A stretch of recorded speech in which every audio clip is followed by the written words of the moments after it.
আজ আপনাদেরকে tissue culture lab সম্পর্কে জানানোর চেষ্টা করব। টিস্যু কালচারের প্রথম ধাপ অর্থাৎ মিডিয়া তৈরির সম্পূর্ণ বিষয়টি আমি তুলে ধরার চেষ্টা করব।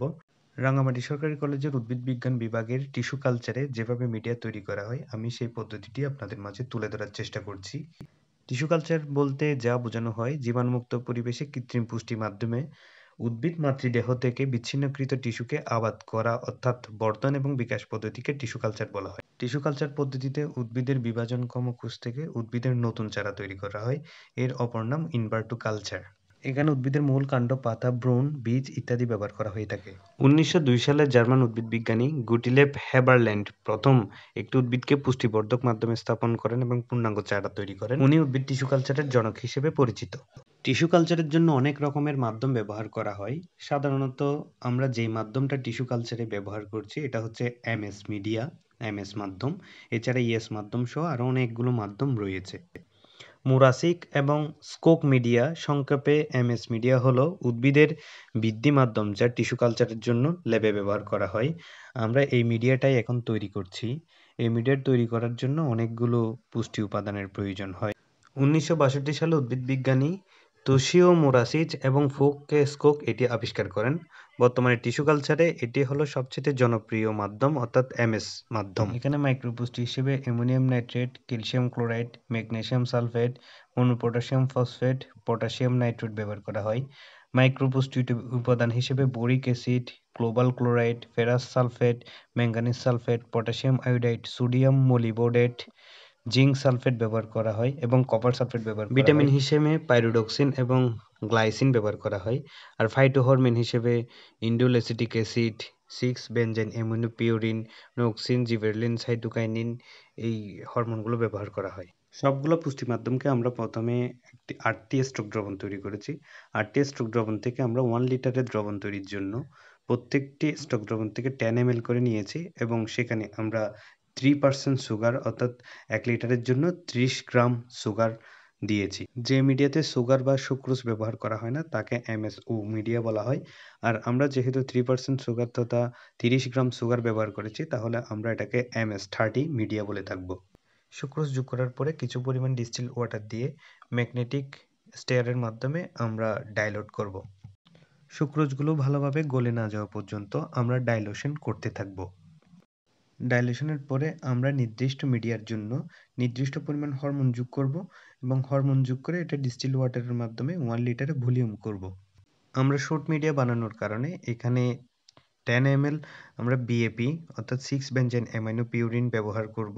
আর যদি রুট মিডিয়া বানাতে চাই তাহলে আমরা আইবিএ ইউজ করব। 3-ইন্ডোল অ্যাসিটিক অ্যাসিড তথা অক্সিন উদ্ভিদের রুট হওয়ার জন্য সাহায্য করে। সাধারণত বিএপি হরমোন ইউজ করলে অনেকগুলো শুট বৃদ্ধি পায়, অর্থাৎ বিটপ অনেকগুলো হবে। আর যদি আইবিএ ব্যবহার করি তাহলে শুধুমাত্র একটি গাছ থেকেই রুট হওয়া সৃষ্টি করবে, এটাতে কোনো অনেকগুলো গাছ হবে না। শুধু আইবিএতে যদি গাছ জ্বলে যায় তাহলে আমরা সাথে কিছু বিএপি ইউজ করব, এটা ট্রিটমেন্ট 1 প্লাস ট্রিটমেন্ট 2 হবে। আর শুধু বিএপি ইউজ করলে তখন হবে ট্রিটমেন্ট 1। হরমোন ব্যবহার পরে আমাদের পিএইচ কন্ট্রোল করতে হবে। এমএস মিডিয়ার পিএইচ হবে 5.7 থেকে 5.8। আমাদের পিএইচ যেহেতু 5.8 এর থেকে কম, সেজন্য আমরা পিএইচ বাড়ানোর জন্য সোডিয়াম হাইড্রোক্সাইড ব্যবহার করব। আর পিএইচ যদি বেশি হয়ে থাকে, পিএইচ কমানোর জন্য আমরা 1 নরমাল হাইড্রোক্লোরিক অ্যাসিড ব্যবহার করব।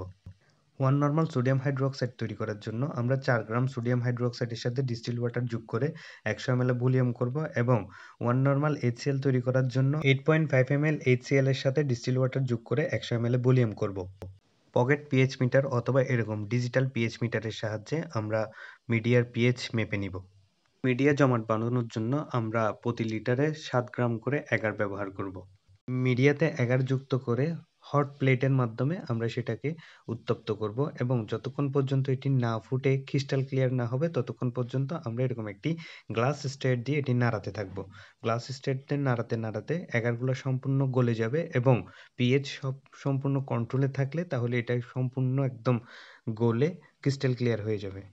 মিডিয়াটি ফুটতে শুরু করলে এবং এগার সম্পূর্ণ গলে গেলে আমরা একটি তাওয়ালের সাহায্যে বিকারটিকে ধরে সুন্দর করে আমরা সবগুলো কালচার বোতলের মধ্যে নির্দিষ্ট পরিমাণ মিডিয়া ঢালতে থাকবো। সাধারণত 1 লিটারের জন্য আমরা 28টি 200 ml বা 250 ml এর গ্লাস ব্যবহার করে থাকি, গ্লাস জার ব্যবহার করে থাকি এবং হাফ লিটারের জন্য আমরা সাধারণত 14টি গ্লাস ব্যবহার করে থাকি। গ্লাস এয়ারগুলোকে প্রথমে ডিটারজেন্টযুক্ত গরম পানিতে সিদ্ধ করে ডিস্টিল ওয়াটার দিয়ে ধুয়ে হট এয়ার ওভেনের মাধ্যমে শুকিয়ে নিতে হবে। প্রতিটি কালচার বোতলে 2 থেকে 3 ml করে মিডিয়া ঢেলে সেগুলোকে অটোক্লেভের জন্য তৈরি করতে হবে। ইনোকুলেশনের জন্য প্রয়োজনীয় forceps, scalpel and handle, tissue, foil paper দিয়ে মুড়িয়ে নিতে হবে এবং সাথে 2 বোতল ডিস্টিল ওয়াটার স্টেরিলাইজ করে নিতে হবে। অটোক্লেভ করার আগে অটোক্লেভের পানির লেভেল পরীক্ষা করে নিতে হবে এবং 121 ডিগ্রি সেন্টিগ্রেড তাপমাত্রা ও 15 psi চাপে 20 থেকে 25 মিনিট অটোক্লেভ করে নিতে হবে। অটোক্লেভ করার পূর্বে অবশ্যই অটোক্লেভ মেশিনের পানির লেভেল চেক করে নিতে হবে। তারপর অটোক্লেভের ঢাকনাটা সুন্দর করে লাগিয়ে স্ক্রুগুলো সম্পূর্ণ সঠিকভাবে টাইট দিতে হবে এবং এগুলো কোনাকুনি টাইট দেওয়াই সবচাইতে উত্তম কাজ। অটোক্লেভ অন করার পরে আমরা প্রথম 5 মিনিট ওয়েট করার পরে এয়ার রিপ্লেসমেন্ট ভালভের মাধ্যমে এর ভিতরের বাতাসগুলো ছেড়ে দিব। তারপর আবার অটোক্লেভের ভালভ অফ করে দিব। তারপর আমরা ওয়েট করতে থাকব। 20 থেকে 25 মিনিটের মধ্যে এটি 15 psi চাপ এবং 121 ডিগ্রি সেন্টিগ্রেড তাপে উন্নীত হবে। তারপর আমরা 121 ডিগ্রি সেন্টিগ্রেড তাপমাত্রা এবং 15 psi চাপে প্রায় 20 থেকে 25 মিনিট আমরা অটোক্লেভ করব। অটোক্লেভ করার কারণে মিডিয়াতে থাকা সকল জীবাণু মারা যাবে এবং আমরা এটি এভাবেই রেখে দিব। অটোক্লেভ শেষ হওয়ার পরে মিডিয়া ঠান্ডা হলে এগুলা জমাট বেঁধে ইনোকুলেশনের জন্য উপযুক্ত হয়ে যাবে।